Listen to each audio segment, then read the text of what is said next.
Ayoko na, tinatamad ako mag-drive. Papagabi na, delikado mag-drive. Seryoso ka, ma? Oo nga, delikado mag-drive. Papagabi na ako, alas 5 na. Ako na lang mag-drive.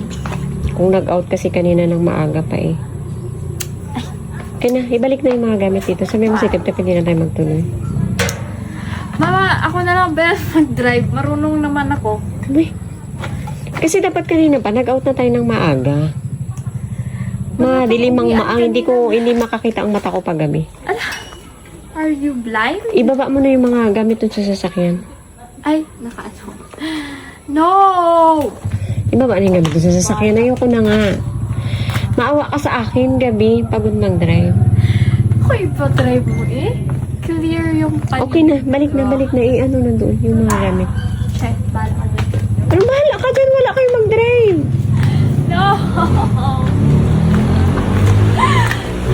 Ano mo meron kay Arthur Neri? Idol ko, crush ni Ate Kai. Tapos, idol din ni Tiffany. Wag na.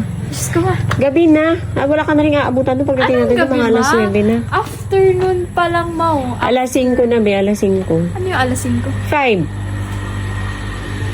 4:49 pa lang talaga, Ma. O ito, ilang minuto na lang magpa-5 na. Gagabi na tayo ng tulo. Wag na. Hindi Tama na. yan.